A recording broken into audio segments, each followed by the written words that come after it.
Hello, everyone, and welcome. It's so great to see so many of you here. And I know that there's plenty more there watching the stream around the world as well. So really happy to have you all along as well. My name is Sarita Runeberg. I'm the CEO of Maria01, and I'll be the host for this event tonight. So really happy to see all of you here. For me, this is the first showcase. I've been here for a bit less than a year, so a very, very great kind of a time to also finish up this first year here. And like we all know, this year has been quite challenging for startups, but I wanted to bring some positive kind of points to that as well. So for us, at least here at Maria01 in our community, this year has also brought a lot of very exciting things, a lot of very sort of exhilarating things even for this community. Of course, one of the very big news of the year was that our alumni, Silo AI, was acquired by AMD. A huge, huge, huge win. I think it deserves a round of applause, right? And also, many of our current members have been opening new markets, have been raising funds, have been hiring more people, and things are starting to look slowly a bit more positive as well. So I think it's a good sign. Let's focus on the positive things. For those of you who don't know this whole concept of Maria 365, I wanted to share a few things about this so that you know kind of what this event is all about. So we have for quite a few years already been running this concept. Even before that, it was called a demo day. But right now, for the last 4 years, this has been with this concept that has 2 different events during the year. So every single June, we have the so-called pitching day, where all the Maria members that want to come and pitch on stage are free to come and join us. Some of them pitching on the stage for the first time ever. Other ones have been pitching for several times. But it's a very safe space for the startups to pitch in front of a real audience, in front of a real jury, investors, journalists, partners, and so forth. And this year we did this a bit differently. So what we did was that we wanted to think about our community, not only from the point of view of us here kind of physically on the campus or our members who are kind of a part of the Maria community, but actually think of us as a leader in this field. So Maria01 is the largest startup hub in all of Nordics. So therefore, we wanted to open our doors and the pitching day with that to different companies from Finland and obviously elsewhere as well. So this year as well, all the Maria01 companies that wanted to pitch in the pitching day, they were welcome to do so. And we also opened up an application period for any startups outside of our own community. And actually what happened was that we were so surprised with the amount of interest. I think we got like 200 or 300 applications. It was a huge amount. And obviously then we were really happy to choose the best ones to pitch in the pitching day, where we had several different industry tracks. And we had different kinds of companies pitching and telling us about their interesting solutions. And right now, of course, as we are here in the showcase event, so this is the second event, and this is where 10 of the most promising startups from the pitching day have been chosen by the juries, then there to continue and show their pitches here and tell about their solutions here on this stage today. And we're really grateful to have this event as well in collaboration with KPMG. We do a lot of corporate partnerships, so here KPMG has been kindly supporting us for this event. And in this event, I also wanted to share a couple of news from our side, from the Maria01 community. So there's, of course, a lot of the things that we do all the time. There's a lot of kind of ambition level being raised. And obviously, as I started as a new leader here as well, I've been wanting to do things a bit differently. So this year, the whole Maria team has been working very tirelessly to make this community an even better one. A community is really the heart of everything that we do, and therefore we want to ensure that in the future as well, this is really the place that gathers the brightest minds, the really most scalable business ideas, and really the coolest companies in all of Finland. And to take things a bit further, so what we wanted to do is kind of to take the community even to kind of a higher level, to the next level. And therefore, today, I'm really happy to launch our new first fast track program. This is the concept that we've developed and to ensure that we have in the future as well always the best of the best companies here. So like you know that this is a kind of a membership-based community. People or companies apply to be members here, but we also want to make sure that we always have room for those companies that will elevate this community even further. And of course, we will still in the future as well have our doors open for all the different startups from different backgrounds, and everyone is still able to apply. But in this case, for the fast track, we're looking for those companies that are from the top investors' portfolios, founders that have been already making big exits, because they will then, on their behalf, elevate this community and help the rest of us, help all the companies to make it even bigger. And they will bring the experience to this community that we need to actually scale things further. So in the future, and if any of you are amongst these companies, we'll of course start reaching out to companies a lot more as well. But then we also invite these so-called fast-track companies to reach out to us directly and then see if there's kind of an interest to join the community here. There's also another thing that we've been talking about a lot, and something that we get asked for a lot, almost on a weekly basis. So when we talk with the startups that are being or are applying to our community, or when we talk about different delegations visiting us, almost everyone always asks, what kind of programs does Maria01 offer? And we have not really had many programs of our own. Of course, we have a lot of partners who organize different kinds of programs, but we haven't had that many. And one of the things that people often ask about is that, do you provide some kind of mentorship? And so far we've been saying that, no, we don't do that. We don't have an official program like that. But actually, as of next year, we do. So really, really happy to launch as well the first ever Maria01 mentorship program. There's a QR... Thank you. There's a QR code here. That is for those of you who think that you would be interested in becoming mentors. We will, of course, also in the coming months reach out to interesting people proactively as well. But we're looking for people who have founded interesting companies, who've been involved in making these kind of bigger success stories, investors, whoever that finds that they would have something to share with kind of the current younger founders or more sort of new-coming founders as well. So that's something that we'll be working on, and this program will be launched in early next year. And we're building that now with this waitlist. So feel free to scan that, and also that'll be found on our website and afterwards as well.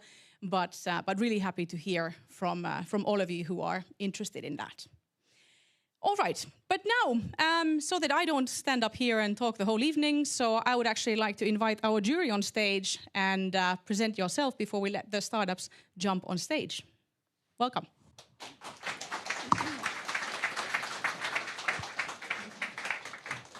Yeah, so guess I'm the first one, right? Yeah. Go ahead. Yeah, thanks for the invitation, Sarit. I'm Maria01. So my name is Youssef, and I work as the chief economist for the Finnish startup community. This is my first time being on a jury, and you know, it's the first time I have to really listen to the pitching and really understand what they are saying. I've been listening to a lot of pitches before, but you know, sometimes I don't listen that well. But anyways, I work with a lot of numbers. We in the Finnish startup community, we do a lot of things, but my job is to do kind of statistics and research and analyze where the Finnish kind of startup ecosystem is going, what's the contribution to GDP and all kinds of, you know, very interesting things, at least for me. Good, thank you. My name is Mona Sauren. Nice to meet you all. I've been attending these kind of events before also and listening to pitches a lot during my work days or work hours. So I work at Maki.vc. We are a pre-seed and seed stage venture capital firm, actually located here in Maria. So we have the office at the building 5. And we invest in a kind of scientific, or like to see kind of scientific advantages in the companies we invest in, and also kind of brand drivenness. We have currently 2 funds and over 50 investments. And from those, you might know Pinea, which is developing sustainable textiles, or then IQM, developing quantum computers. So that's kind of our thesis. And I've been with Maki for 2 years, working in the investment team, and then also working with our sustainability efforts. So looking a lot into kind of climate tech companies also. That's something that is really close to my heart. Good. Thanks. Yeah, so my name is Sebastian Juri, and first time attending like an external, as an external jury member. So I work at Antler, which is a VC company that does a bit of a different business model. So we run like a residency program with over 50 founders who we help match with co-founders and to build their startup idea. So seen a lot of internal pitches and being the judge of that, but great to now like spread the wings and see something a bit outside our office. So we're one of the newest additions to the Finnish or Helsinki VC ecosystem. So we just set up the office last year and are now running our second batch ever in Finland this fall. So that's great to see. So there's not yet many companies in our portfolio, especially the Finnish one you would know of, but hopefully in a few years some pretty famous ones.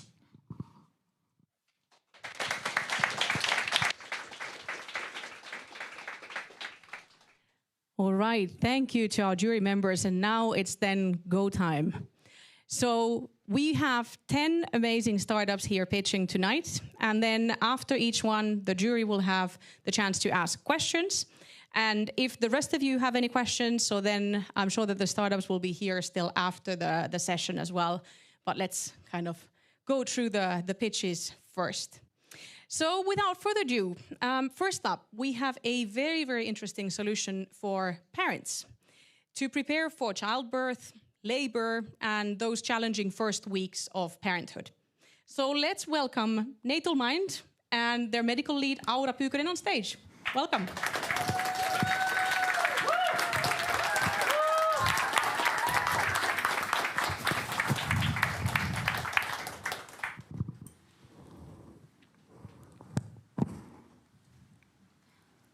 Everybody's been there.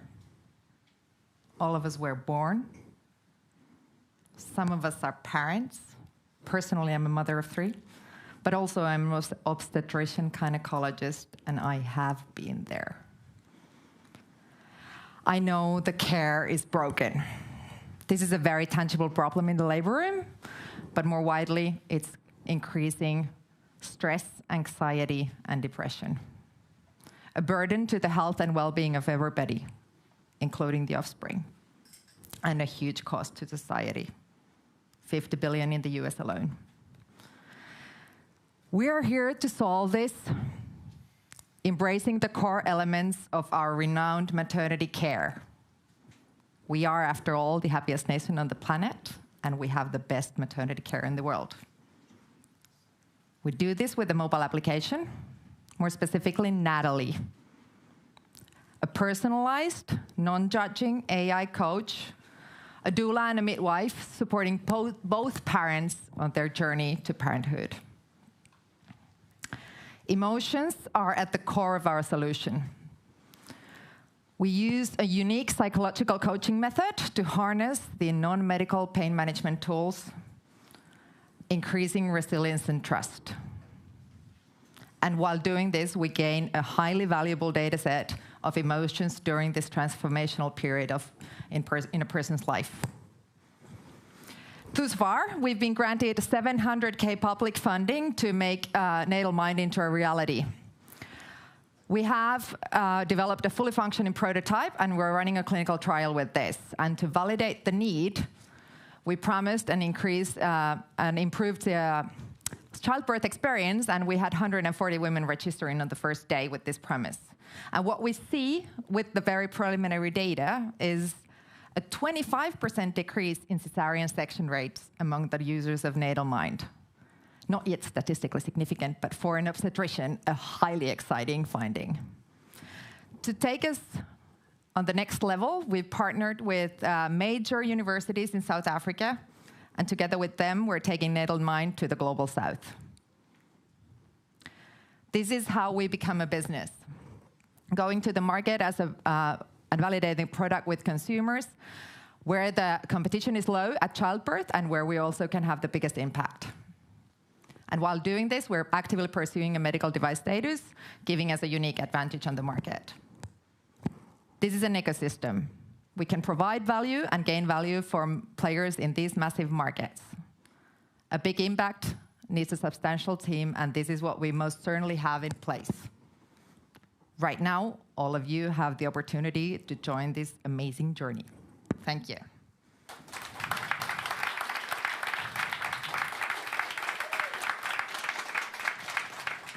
Thank you for an excellent presentation. I want to grab on the medical device part, like how much of a blocker is that? How much can the app and the service do without that? And what is possible once you achieve that status?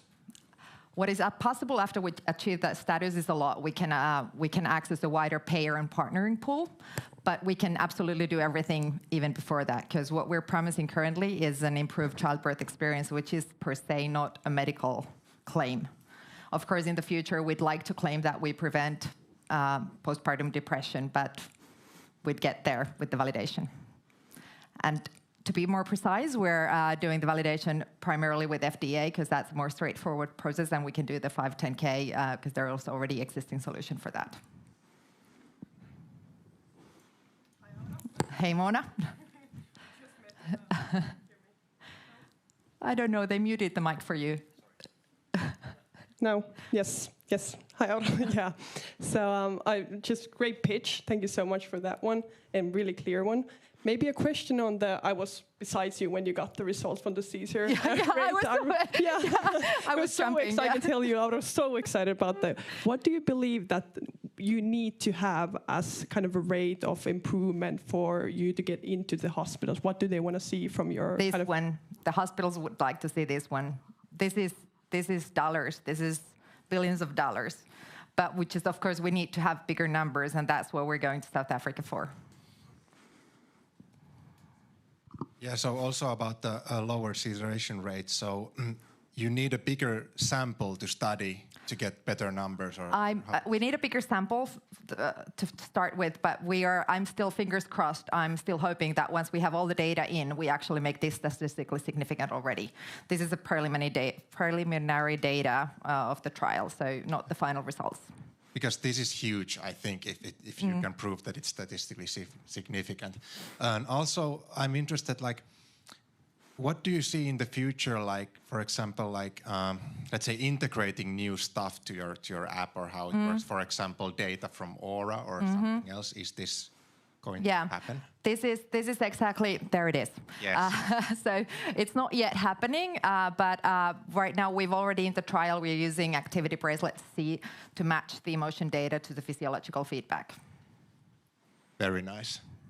I maybe have a follow-up question. You mentioned the AI assistant. Is it based on generative AI, or where are you training the AI on? It's not an LLM that we're using. We're not using a language model, and I don't think we can get there anytime soon. With the current models, we cannot use them in a medical context. It would be more like a chatbot type of a thing, and an interface where it would be like readily made answers. Those work pretty neatly, and there are use cases already. Thank you, Natal Mind. Thank you.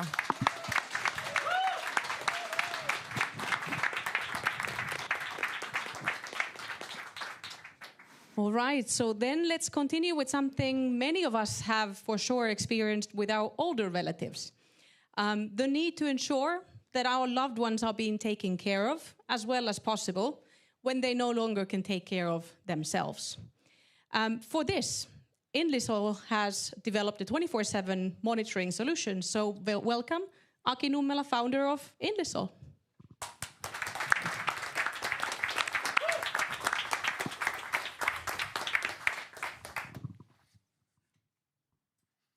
Hard truth is that we are failing our elderly. We have to embrace age technology and prevent this upcoming crisis.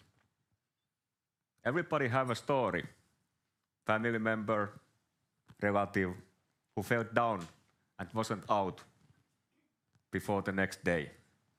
This is the silent crisis that we shouldn't underestimate. Falls, they are common, happening often in care. Think about the loss of the dignity when the person is found out from the floor, lying its own waste, or even worse, hurted himself by hitting furniture.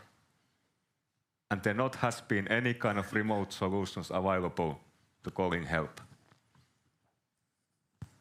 Did you know that in typical care homes, there is only 2 nurses available for the 60 patients during the night shift. It's extremely stressful job, and we know that it is very difficult to get staff members nowadays. We need to accelerate the deployment of the AIDS technology and avoiding this upcoming catastrophe. Inlisol is on the track to fixing this. We are the ambassadors of the AIDS tech movement. No cameras, no wearables. You just take our smart radar device, attach that on the wall, plug and play, all the features available, and they are already validated and working.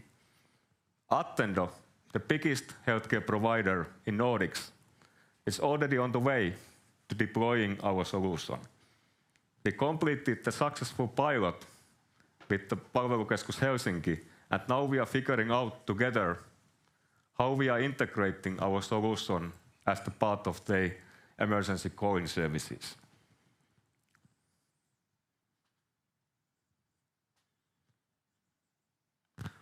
We're gonna converge the technology on the same way than the smart devices did for the cameras and music players. The same thing have to happen also for the AIDS tech. We are taking the best available technologies and combining those together and speeding up the deployment. Hardware enables immediate solutions for carriers. But we cannot stop there. Thinking about the situation once we start to receiving data from tens of thousands of elderly and finally enabling AI, predictive data-driven tool, then we can truly start to actually improving, even extending lives.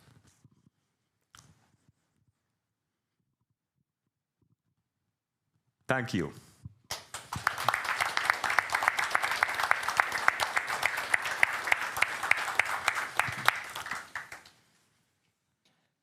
I must ask you, what, just out of curiosity, what was the, I don't think I really got what was your solution. So was it smart, like wearables, or was it cameras, or what is the solution you're selling to the customer? Okay, this is still what I'm always getting. So actually, yeah, no worries, no worries. That's exactly the right question to ask.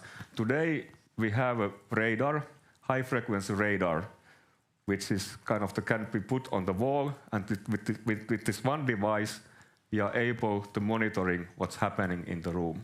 We can detect the falls, we can detect the life vitals, we can detect that when the person is leaving from bed or leaving from room. And everything is working already, and we are deploying this together with our partners, customers. And how are you protecting the tech? Do you have a patent for that, or is there anyone else doing the same thing? The radar itself, it's commonly used. You probably have, if you have a new car, you have this kind of radars in your car. So we are not developing hardware. We are developing the analytics and software. Yeah, so as you said on the before that no wearables, no this and that, but can this in the future this radar technology and the data you collect, can you combine it with other data sources from the patients and elderly people, so you can advance the data analytics ecosystem when it comes to taking care of these people? Yes, definitely. So we can combining the different information sources. So we are not limited for the one certain technology. So now today we're using the radar because that's the best way to kind of getting the control in the room. But in future we can have multiple technologies. That's what I try to say, is that we are now on the way to doing the same thing that the smartphone did by combining cameras and the other devices together. Yeah, and so the crisis here in Finland, and I think in many other countries, that we don't have enough people to work in the elderly care. With your innovation and maybe others to come in the future, do you think we can reduce the need of workforce? Yeah, as you probably know that in Finland, we are ongoing now of this law change, that the technology is going to be taken as the part of the patient, kind of the nurse ratio. And we don't know as the Inlisol, and I think that most of the people don't know yet that how it's going to be taken in use, but what we strongly hope that technologies that we are building up is going to be accepted to these purposes. And then it's going to be big, believing me. And I think the other countries is going to follow. And we have a 3 years head start already. So we have a product available. Our customers are believing it. So we're going to see on next summer how it's going to be. This might be one of the first things you maybe tackle, but if there's no like cameras, so how does this account for maybe grandchildren visiting and they might play around and fall, or maybe there's pets that are moving around that it, doesn't cause those false alarms? Kind of a funny thing to think about. Yeah, of course, the no technology is 100% first of all. We have to be honest. Cameras we don't use because we want to put the priority on the privacy. So that's our fundamental decision that no cameras. And wearables because we don't want that people have to suffer to wearing something. Regarding for your question, we have a kind of, now it's a bit technical, but we have this kind of capability of the people tracking, so we can kind of tracking multiple people, amount of the people in the space. So then the algorithms can acting differently and not making the alarms if it can see example that there is more than one person in the room. So that's the solution. All right, thank you, Inlisol. Thank you.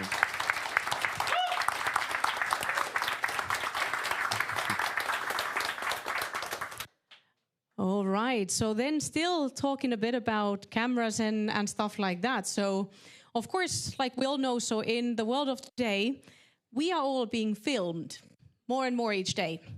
There are security cameras placed for safety, placed for other reasons as well around us. And here today we have a company called Alvidio Tech that has developed a solution to identify different activities and different objects within the video footage, also in real time. So ranging from individuals to machinery, to bicycles and even potential ATM attacks. So let's have Alvidio Tech's AI software developer Jason Brower come and tell us more about their latest product, Kimberlite. Welcome.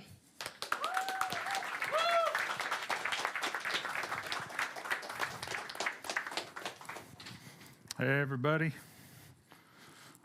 Okay, let's make sure this works here. Cool. I love secondhand stores. And the good thing about secondhand stores is that most Finns do too. 2/3 of Finns have been to a secondhand store or a kirpis in the last year. Thrifting has always been very popular, and it's becoming more and more popular all the time. And there's a huge market and room for growth there.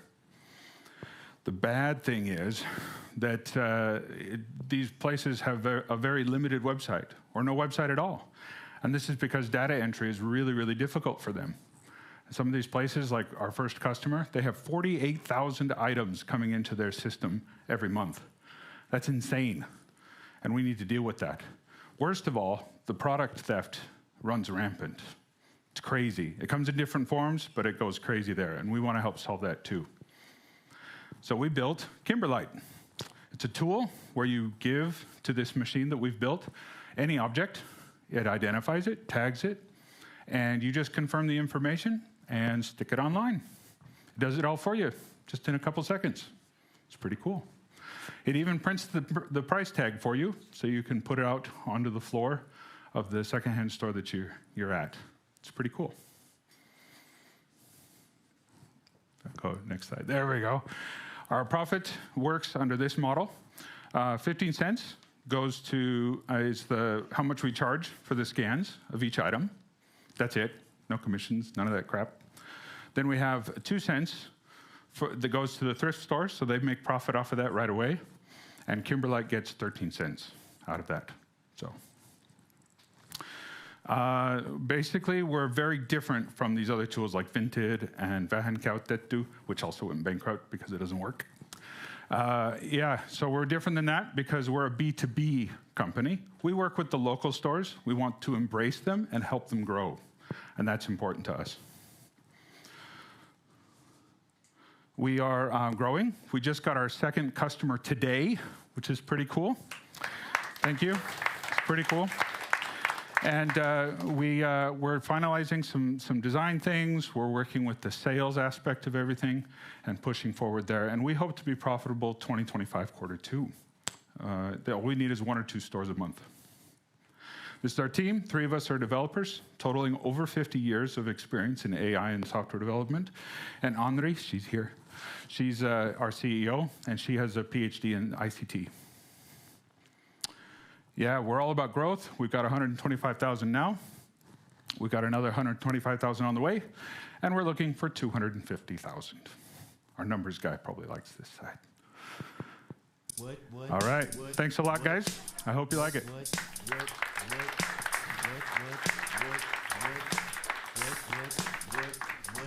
We can start dancing now if you want. All right. Head straight to the after party.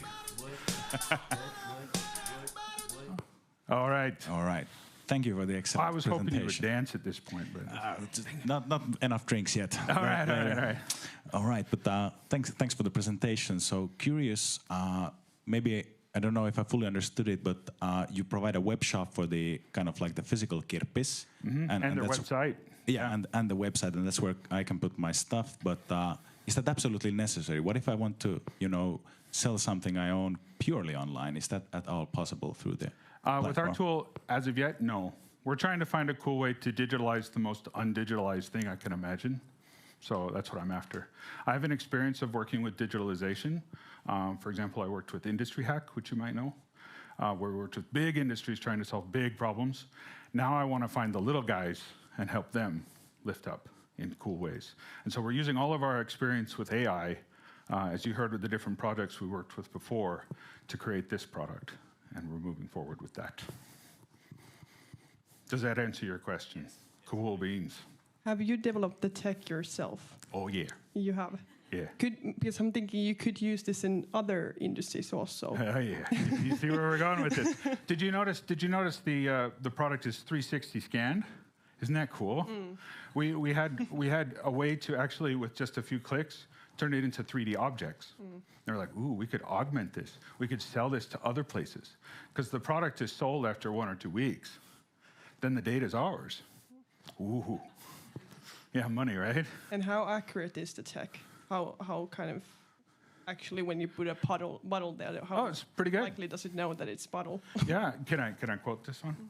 So I don't know if you saw the video, keep your whiteboard clean with this whiteboard cleaner. This is from upstairs on our demo unit, which is available on the 3rd floor. Come and check it out. Talk to me, I'll show you it. And we just took the bottle from the whiteboard cleaner and put it there, and it figured it out. We didn't change anything here. Apparently, it's €5. Hey, it's not very accurate here. We're working on that one. One more question. How deeply can you go into the actual product? Like, can you at some point recognize what label is it, who has developed it, and so forth? Yeah, we already do in the background. We take the colors, we take any brands that we identify. For example, my hat is available. If you go to kimberlite.fi, you can check it out. It has my hat there. It identified it as a Stetson brand hat. It noticed it had a bison on it, and it identified the common colors. And then in the background, we even do things, we're trying to measure things and all kinds of stuff to really get the details.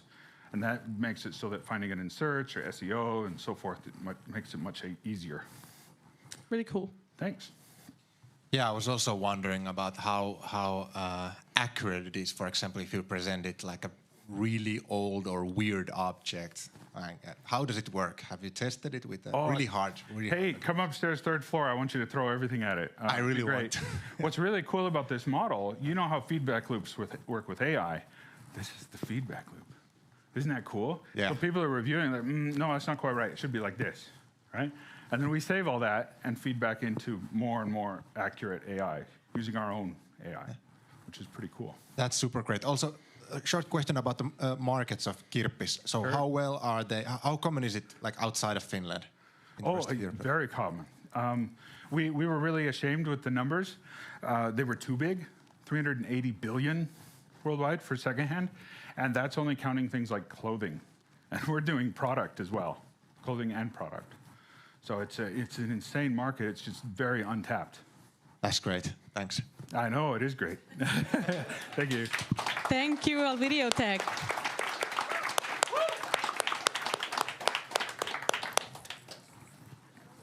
So many exciting solutions here. But now to something different. So some of you might be aware, especially if you work for larger companies, that the sustainability reporting requirements have increased in recent years, right? And they will further increase in the future as well. And of course, this is an area that will become more and more important for all of us. So we have here Innoduel that focuses on helping businesses maneuver these challenges in this complex field in a much more easier and more effortless way. So let's welcome Veini Simolin, Innoduel's ESRS sustainability expert, on stage. Welcome.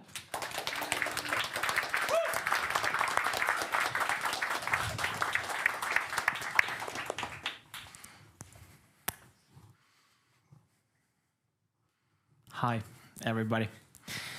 Wow, look at that. What is that? That is a sustainability reporting document.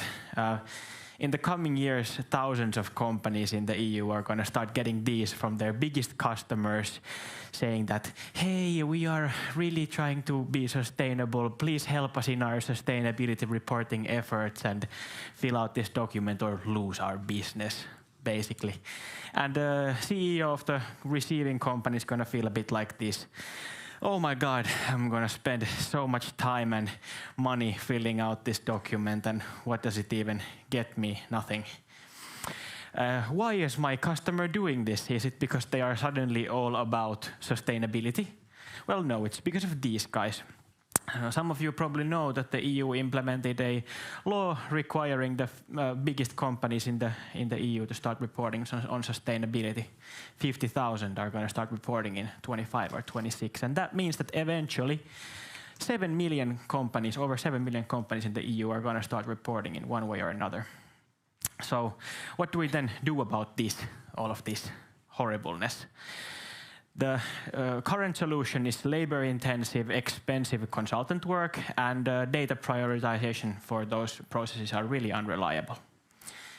At Innoduel, we're building a suite of tools harnessing AI and the power of crowdsourcing to help companies comply with all the strategic leadership requirements in the standards, while also helping SMEs to avoid unnecessary reporting burden and potentially saving tens of thousands of euros and hundreds of hours of working time for these companies.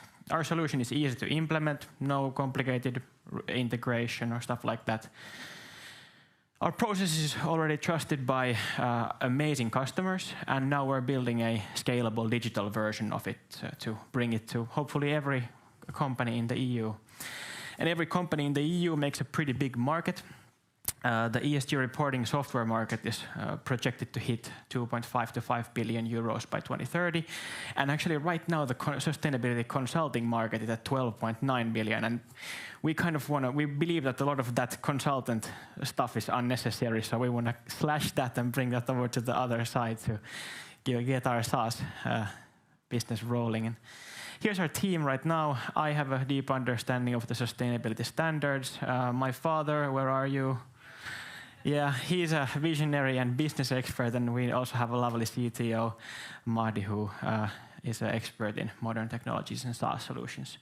Right now we're looking for investment and competence to help us take us to the next level, mainly focusing product development and marketing and sales.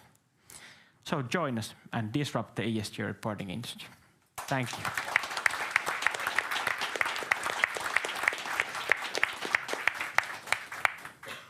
Yeah, thanks for the great pitch. So by regulating the markets, EU is actually creating new markets. And that's indeed, yeah. Indeed, yes, they are. Yeah, okay. So yeah, I think there's going to be a lot of other companies also trying to do this. How can you differentiate yourself from these other? Actually, Our company is based on an older company. We have a process and a method of crowdsourcing information based on pairwise comparison and kind of respectful communication methodology. So the difference for us is that we are really good at collecting data from stakeholder groups and prioritizing it. That's our edge. And are you focusing on certain customer segments? Because there's the CSRD, which is kind of large companies, and it's totally different than the companies that are in the SME category. Yeah, right now actually a lot of our customers are CSRD companies, but we obviously see that the volume, the biggest market is in the SME side. So we have a clickable prototype right now that would be like working for the SMEs, but they are kind of coming a little bit. They're lagging behind a little bit, so they'll catch on to us soon enough. And you said it's going to be one click. So how far are you from that one click right now? Where is the product? Well, right now we have the process, which we are doing a lot of heavy lifting and heavy consultancy work, but we really like there's quite a bit of product development to go to get to just the clickable, like completely clickable version. But hopefully we can get there as soon as possible. Yeah. All right. Love to understand a bit more. What's behind the tech? Do you have any proprietary like algorithms you're doing, or what's behind the AI and the tech? Yeah. No, we have a like large language model version that we are kind of, it's based on, I think it's GPT based. Yeah, it's GPT based language model that we've taught with certain information to basically help take care of a lot of the boring, tedious tasks that are a part of the reporting process. And then we have our like crowdsourcing and prioritization methodology, and that's a SaaS business that's been running for 7 years now. So that side is like completely done. Interesting. Just out of curiosity, how much are companies willing to pay, let's say, on a yearly? You know, VCs love recurring revenue. What's kind of like the yearly revenue you get from one customer? I would say that is a lot based on the size of the company. So if they are like fully CSRD compliant, then they need a lot more. So then it could be like maybe tens of thousands of euros even. And for smaller companies that want kind of a lighter solution, then we could sell that for maybe thousands. But I think if you want more information, you should talk with me and my dad afterwards. Thank you. Thank you, Innoduel.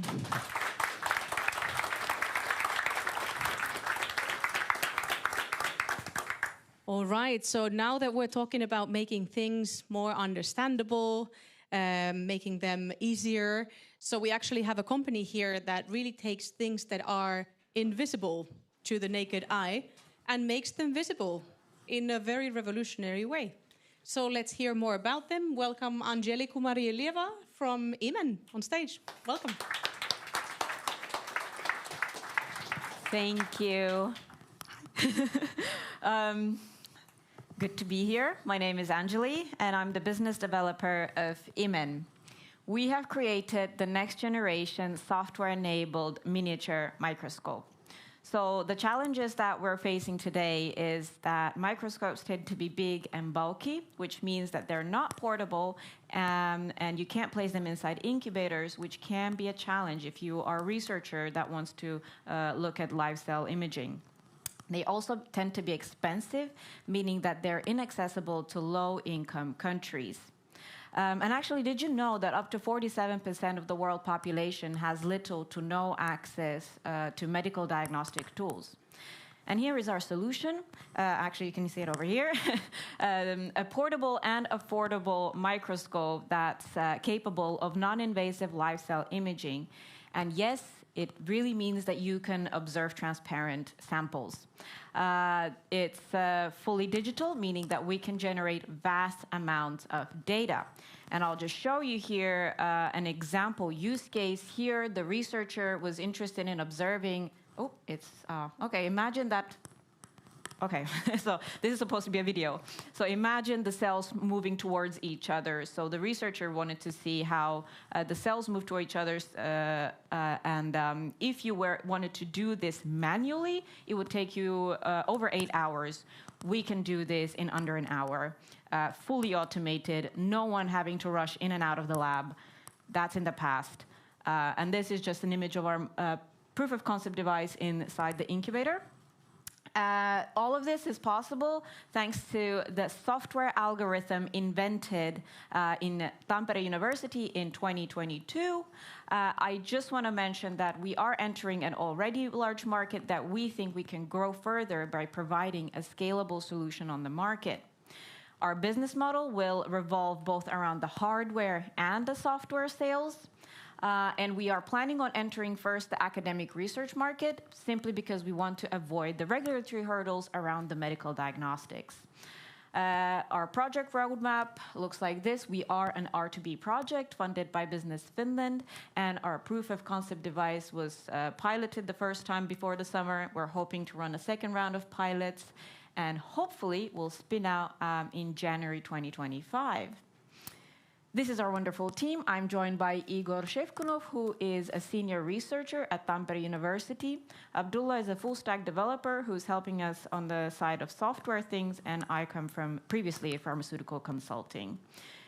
Our team is supported by wonderful steering group members, and hey, 8 seconds, awesome. Thank you for your time.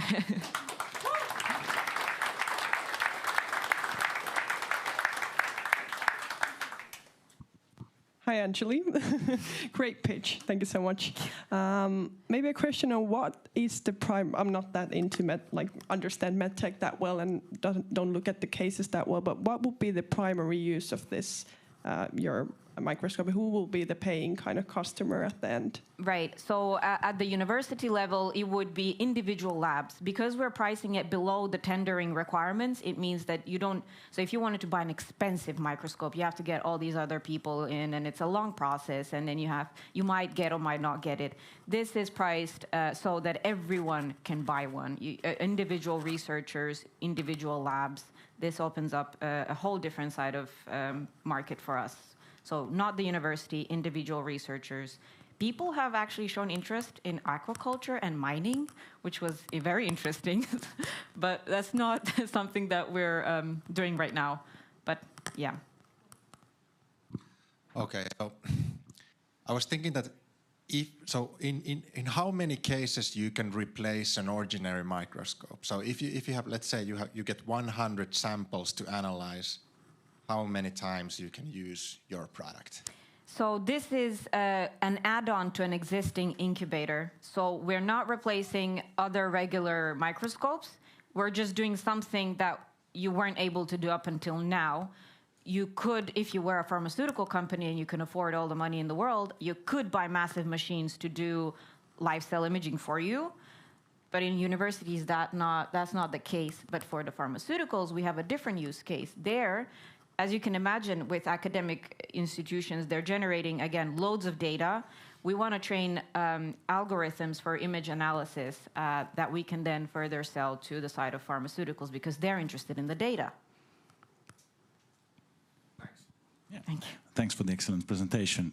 More curious about the software. So could that, or you may have even hinted at the end of that answer, but could you sell that completely outside of the actual hardware as well? Yes. Do you have any plans for that currently? We want to raise money for that. So the next step is obviously hiring more people to do to train data sets. And that's the expensive part, really, the manpower needed to train an AI algorithm to do the software analysis for these images. So yeah, that's the next step. So for now, yes, we have the hardware and we can sell that, but we want to expand and build something else that we can further then sell on a subscription basis to whoever is interested in image analysis. And I just want to mention that we are looking for investors and partners, and if you're a researcher interested, please add me on LinkedIn. Come talk to me. Thank you, Imen. Thank you.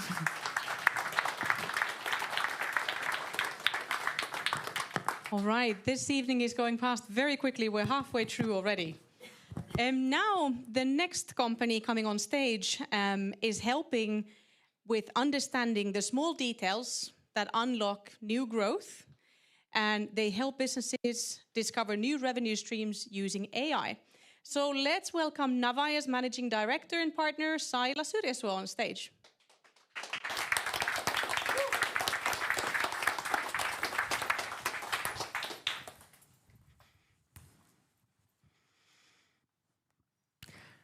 every business will die if you don't reply to customer requests for quotations in time. Navaia is here to save manufacturers by automating replying RFQs with AI. I have worked in a sheet metal factory a decade, and RFQs can contain hundreds of pages of technical drawings and specs. Calculating quotation from these documents take weeks. I know this time-consuming hassle is a problem for almost all subcontractors, and that I wanted to change. AI made our solution possible.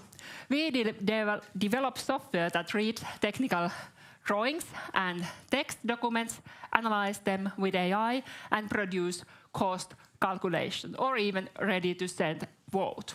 And all of this happens in a minute instead of weeks. This is easy-to-use global SaaS service with monthly fee. We developed this together with our customers from metal industry, but now we had customers from other sectors as well. Global auto industry supplier contact us, tested our software, and now we are customizing it for them. We have 5 paying customers and more waiting on board. And there are 270,000 companies in EU and in the USA that are waiting our automating quotation service. And we know the industry inside out. I bring over 20-year experience from industry, and the partner has strong software development and startup experience. Our growing 10-member development team have strong hands-on experience in AI. We're looking for 200 to 400,000 euros to match it with public Business Finland support, and we will use the money to develop our product further and also start global sales and marketing. The need for this solution is strong, and we want to lead in this field. Thank you.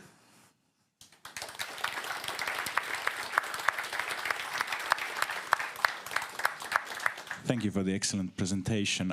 What was again the pricing for the software? It's monthly. How much was it? 4,000 to 3,000 euros. All right. Month. I think if you're saving weeks of work, have you thought you could even charge even more, like thinking the value you provide to your customers? Yes, but we don't have all the features at the moment, but we will. Okay. We will get there someday, but now. Good to hear. Yeah. He muted me. So, great presentation. Thank you so much. Thank you. Maybe a question on onboarding the new customers. So how much can you transfer from another customer and kind of use the same features in the product? And how much do you have to do additional work to onboard a new customer? In these technical drawings, they are same all over the world. The rules how to make those documents. So when we are in a specific like sheet metal industry, there are no need to customize. Of course, we need to bring the factory specific data, the cost what are in that specific factory, like the labor cost. Yeah, thank you.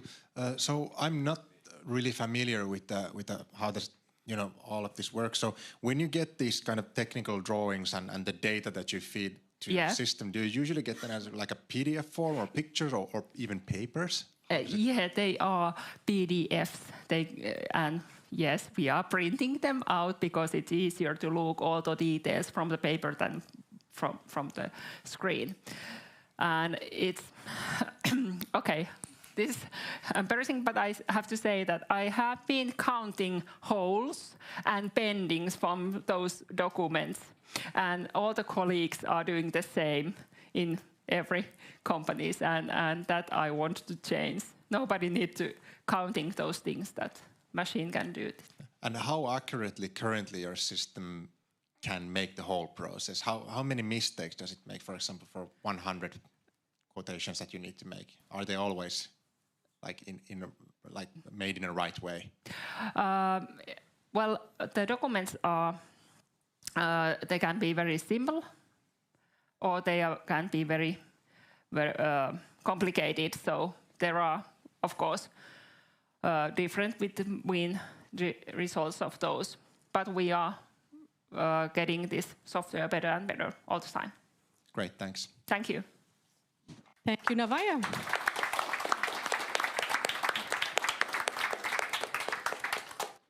All right, so then something very different. One could say that success in the future really belongs to those who create better products and services. And ones that are especially efficient and sustainable.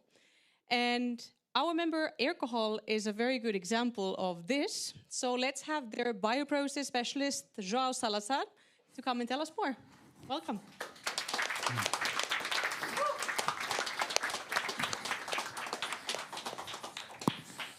Wow, good afternoon, everyone.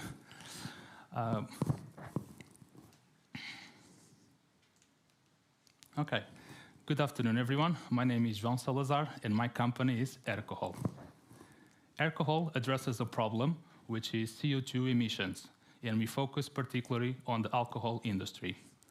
One single distillery can produce as much as 40,000 tons of CO2 on a year basis.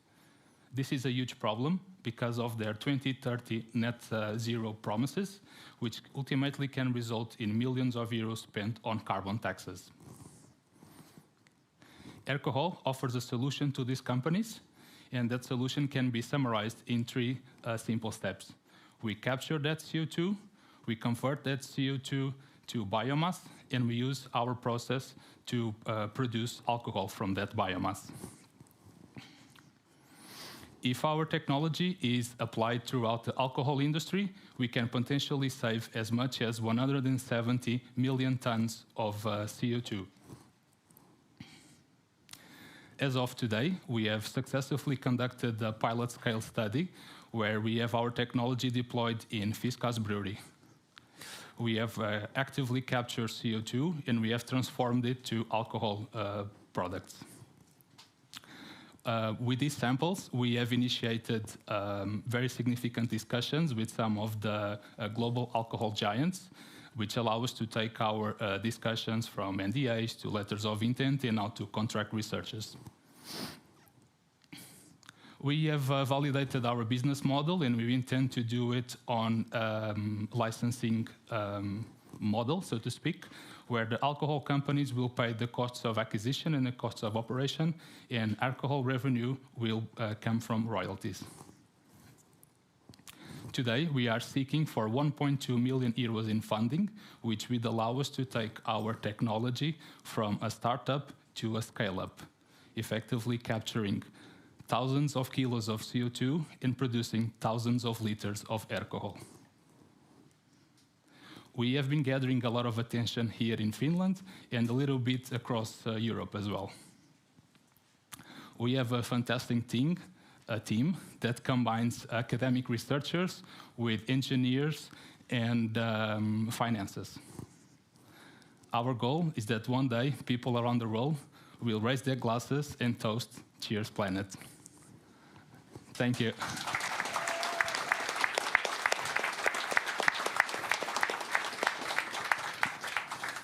Thanks for the very clear presentation. So about your technology, when you enter new markets, is it regulated in any way? So can you just kind of implement the process straight away? Yes, so that's a big advantage that we have. So I didn't have enough time to summarize everything, but if you allow me to just go back quickly.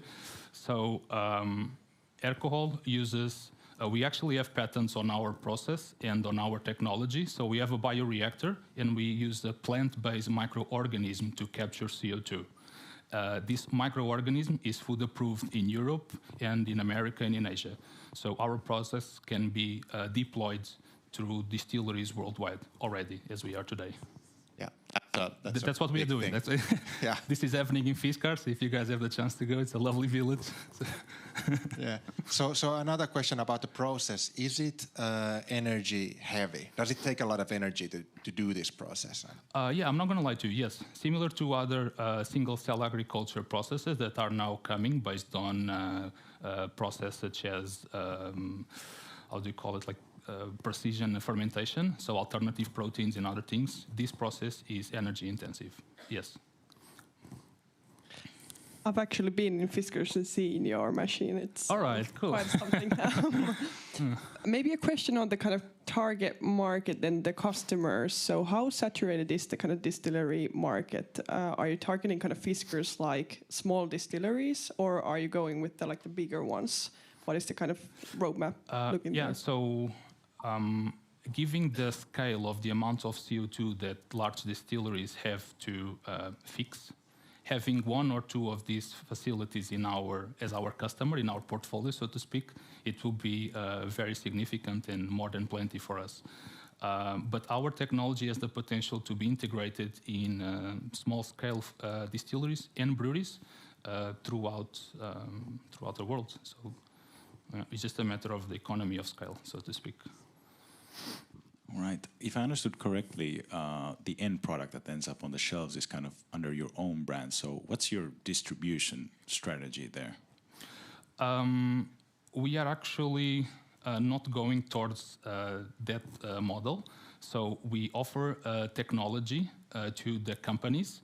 And initially, that was the main idea, was that Aircohol would be a brand of a product on a shelf. But we thought that the market is already so saturated that we could license our technology and we could allow the distilleries worldwide, the big tequila brands, the big gins or vodka brands, to implement their products with higher sustainability, and we don't have to spend that much resources on customer acquisition, as you know. So, for instance, big brands already have their own customers, and if they apply our technology, they can comply with sustainability, and they don't need to chase the market for new customers, so to speak, because they already have their customers. Thank you. Thank you. Thank you, Aircohol. Thank you.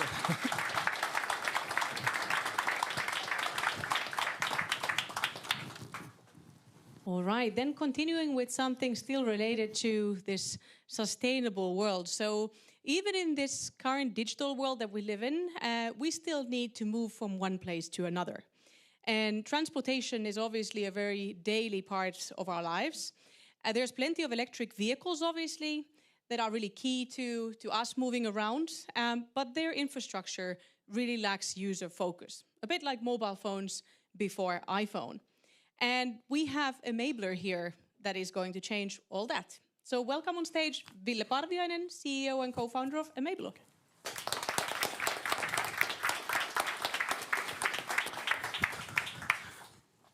We have a new fundamental fear, range anxiety. It would be really easy that everything would just work when you need them to. We are also facing a shift on the way we fill our tanks. More than 90% of all electric vehicle charging will happen at home or at work. Only 10% will be on public locations. That, of course, generates some problems. Charging needs to be compatible. It needs to work. Power grids will be more unstable because of the renewable production and increased consumption. And the payment is still really complex. Emabler is a software solution for B2B. We are integrating EV charging into our customers' existing business. We play a part in harmonizing when electric vehicles get charged, and we are simplifying the payment solutions. We are already an established company with more than 50,000 euros monthly recurring revenue from 9 countries. We have more than 45,000 charging points connected to the platform and handle more than 300,000 charging sessions each month. We operate in 15 billion addressable market by 2030. Our team is one of the e-mobility pioneers. Together with my co-founder, Juha Stenberg, and me, we have more than 20 years of experience from the industry, and the total team more than 100 years of experience. Emabler has proven its traction on a massive emerging market. We have proven also that we have a capital-efficient business model, and the team, as already mentioned, is e-mobility pioneers. We've been backed by leading VCs, some of them Maria 01 members. My name is Ville Parviainen. I'm the co-founder and CTO of Emabler. Thank you.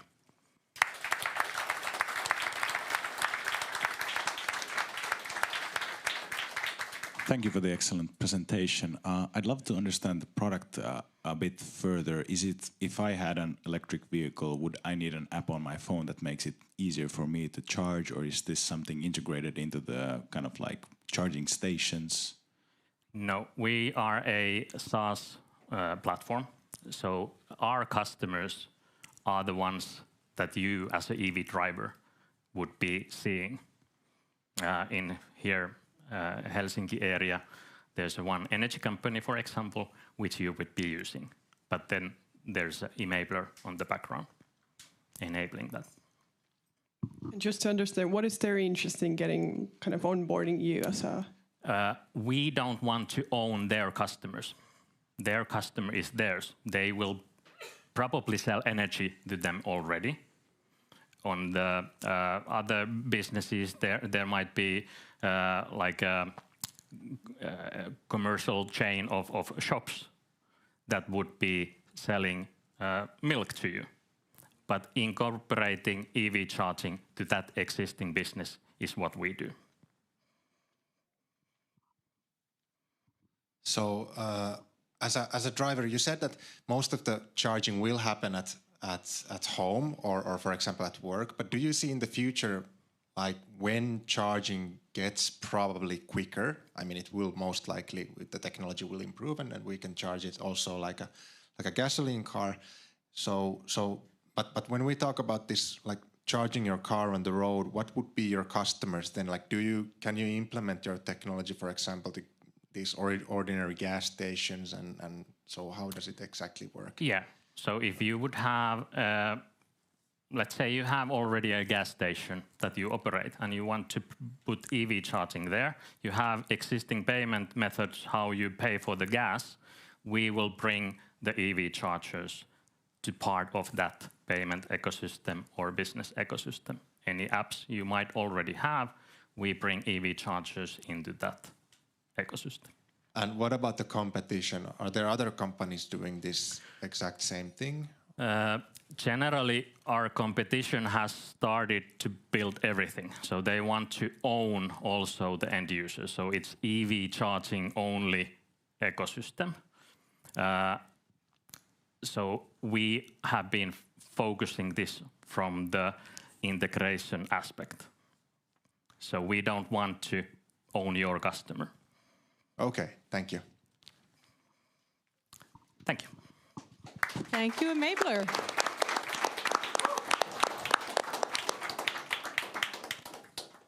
All right, time for the second last startup to come on stage.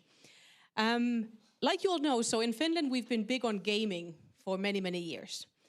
But now there's a very new kind of an angle to gaming where actually gaming is combined with health. And that is what Scion Games is doing. So welcome on stage, executive producer at Scion Games, Niko Pyrhänen.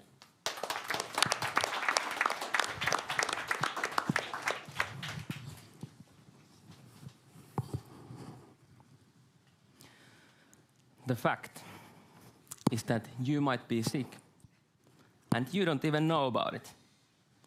Millions of people around the world are living under undiagnosed or misunderstood health conditions.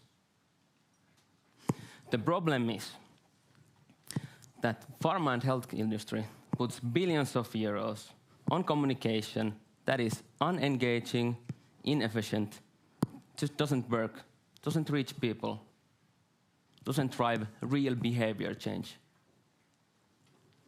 Solution, of course, health games. Games are interactive, engaging experiences that drive that behavior change. We make games from complex topics to entertainment. Impact. We can reach 10 times more people with games. And that's not all. Engagement is also 10 times better than with current methods.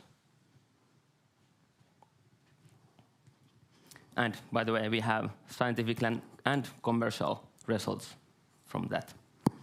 As an example, full ADHD or ADHD awareness game made with Takeda, one of the biggest pharmaceutical companies in the world. We signed 5-year awareness deal with them.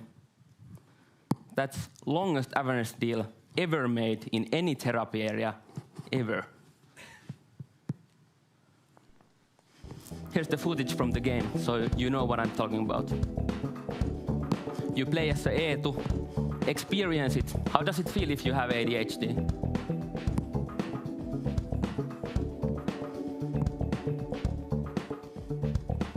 This is just an example. How can it be?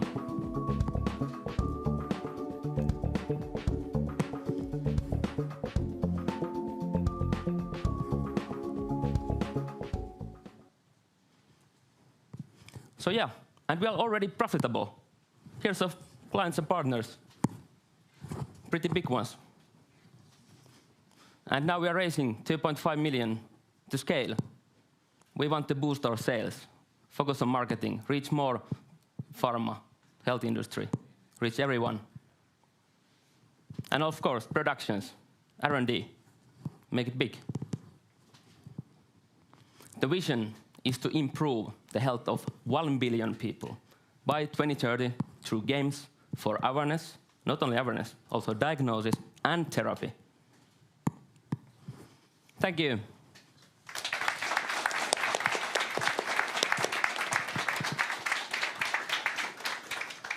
Yeah, thanks for the presentation. So a few questions about your game. So as you said that it's all about awareness, but it's also about diagnosing people. So when people play your games, can you actually help kind of doctors or themselves to diagnose the people who play the games, or how does it exactly work? So when I said we do awareness, diagnosis and treatment, we can do, of course, all in the same package, but it's quite hard. So for example, the ADHD game and COVID-19 game and other ones that we have made, those are focusing on awareness.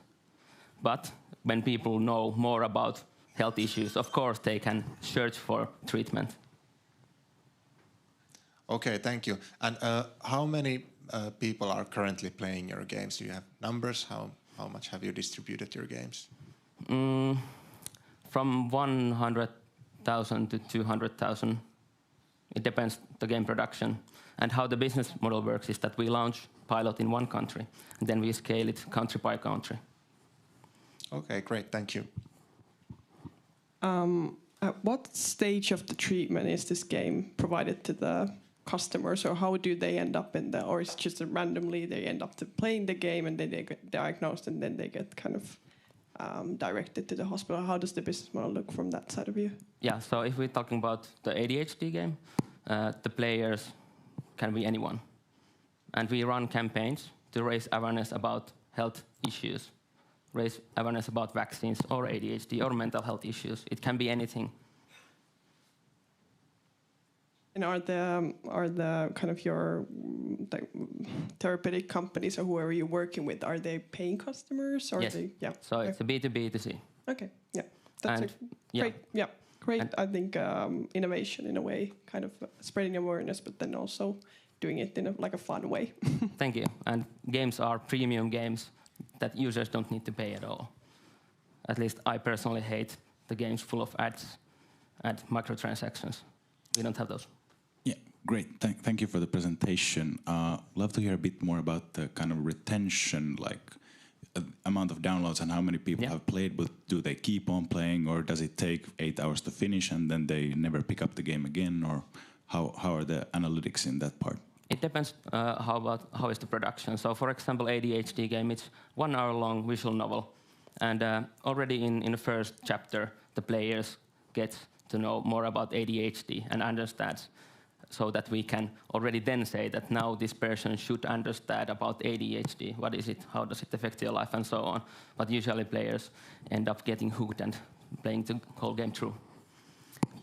But the value is created when we can say that now this player understands about HPV vaccination or ADHD or whatever we're doing. Thank you. Thank you, Scion Games.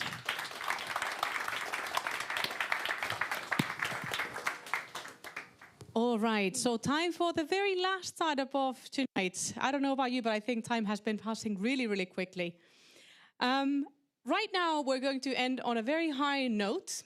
We have Pinea coming on stage with a unique dating app and a marketplace for adults where exploring sex positivity is fun. So let's welcome Pinea COO, Toni Kajasvuo, on stage.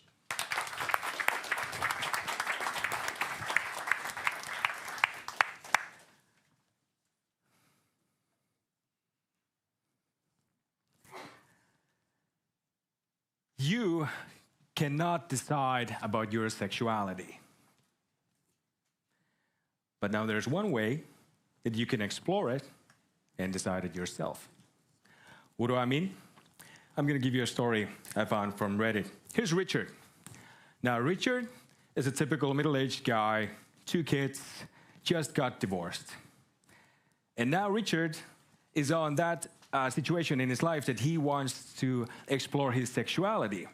But he doesn't know where to start. He doesn't know where to begin, what he needs to do first. Does he need to log in for those thousands of dating websites? Or does he need to download a bunch of dating apps?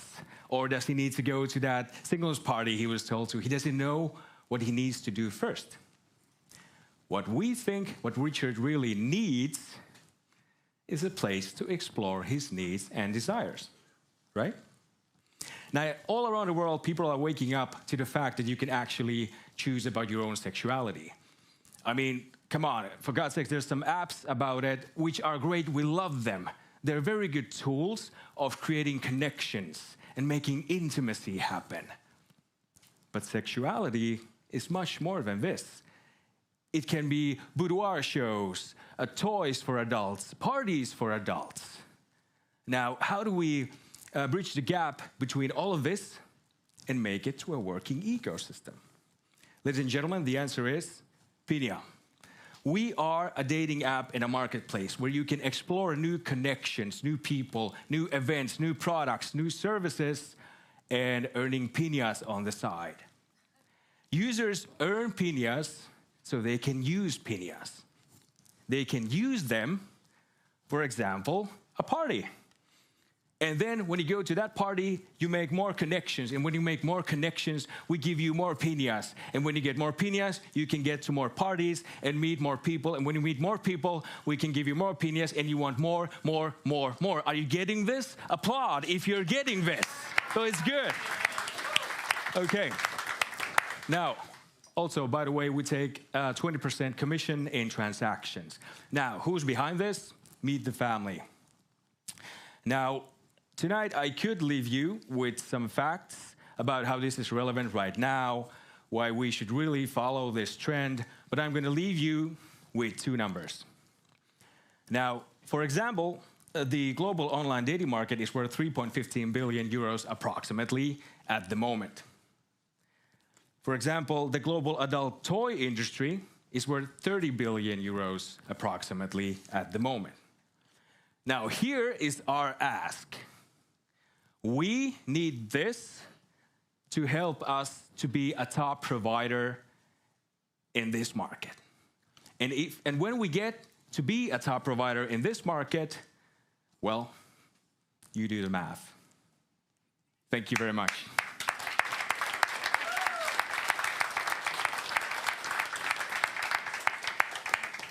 Thank you for a very dynamic presentation. Thank you, sir.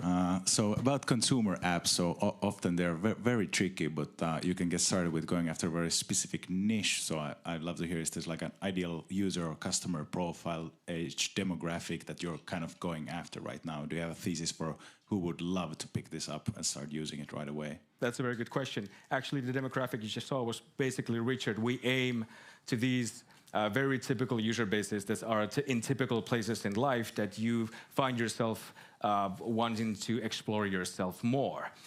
So this is the typical one. And then there's also sexual minorities. And in some countries, you cannot explore because the culture and the society won't allow it. So you need a platform there also. So this enables that. So that's another niche and customer base. Thank you. Thank you for an excellent presentation. Thank you.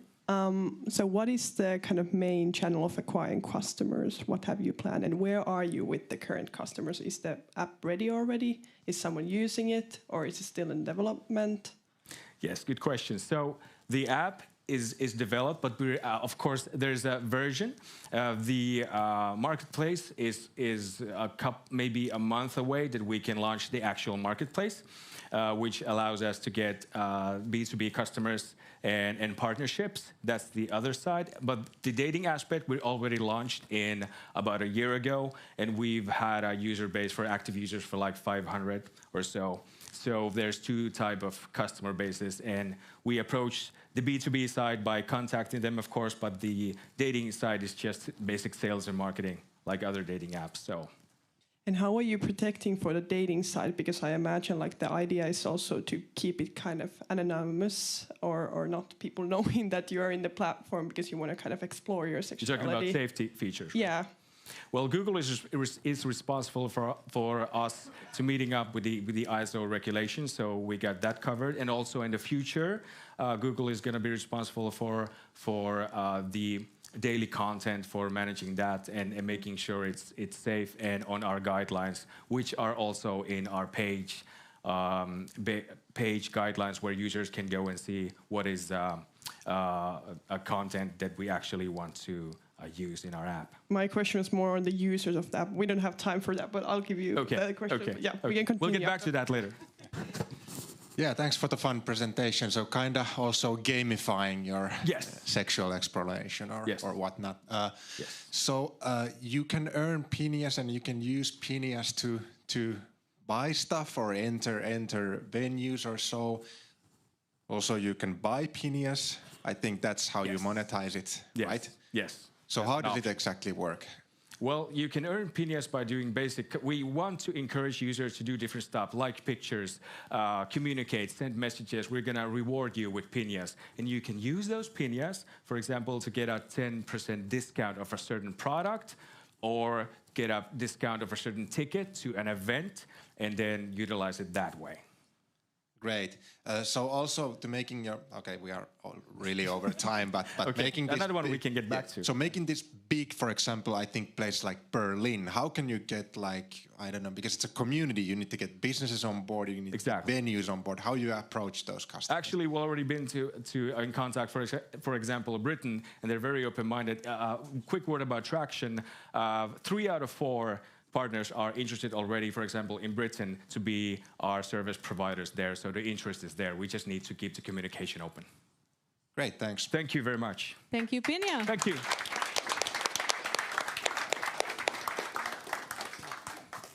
All right, those were all the 10 startups. I think they deserve a round of a big applause. Jesus. Perfect. Then, as is the tradition, so we obviously want to thank all of these amazing people for making the effort and coming here and being brave and coming on stage, telling about their solutions. So, therefore, I would like to ask all of them one by one here to receive some flowers and some nice things. So, Natal Mind first.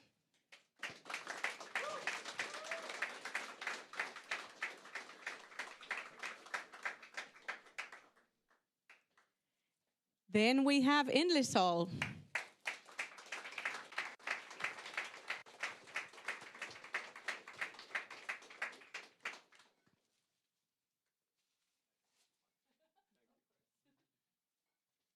And we have Kimberlite.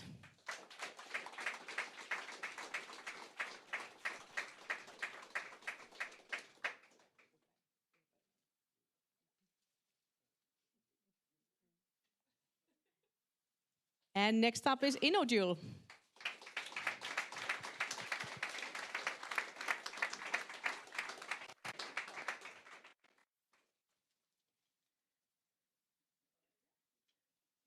Let's all try to squeeze here on the stage so we can take a picture of you at the end as well. Then next up is Imen.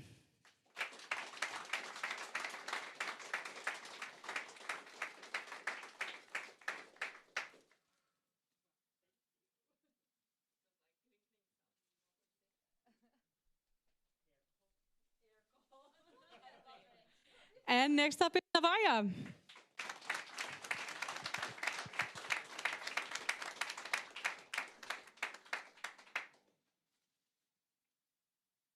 And Aircohol.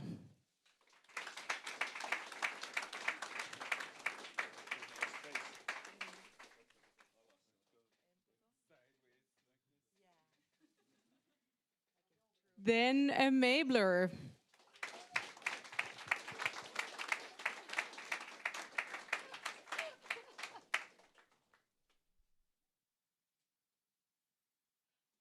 Scion Games.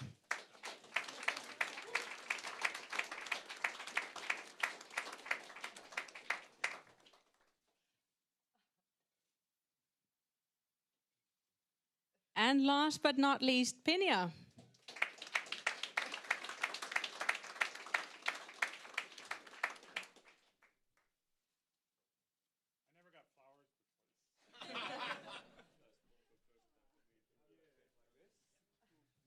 Amazing. So now time for a group picture.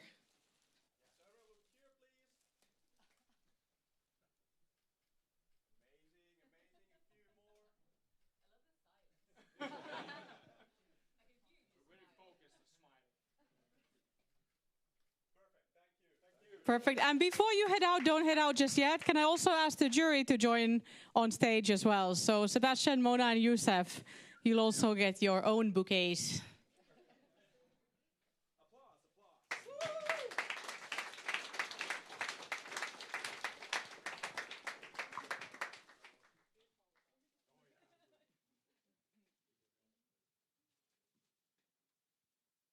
Perfect. One more picture probably.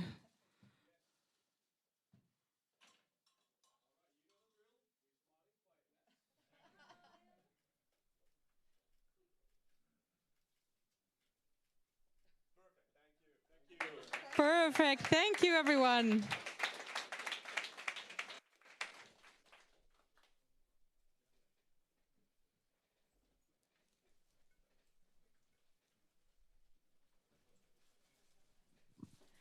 All right. So then some practicalities, how the evening will continue from here. So as I promised before, you'll still have some time to have a chat with our startups. So they're still going to be here. And let's absolutely do some mingling. Hopefully there's some drinks still left as well. And at 6:30 or a bit before, we'll start then guiding everyone towards the after party. So hopefully all of you are coming to the after party as well. You should all have these bracelets. The after party is in Arcade 5, which for those of you who don't know is on the other side of the yard. There are these signs that you can then follow, but I'm sure that you'll also see all the people that are then going there. But at this point, on my behalf, on Maria 01's behalf, I really thank you all very much for coming here and really making this an amazing, amazing evening. And again, hopefully you'll enjoy the rest of the evening with us and in the after party as well, and hope to see you soon here again. Thank you so much.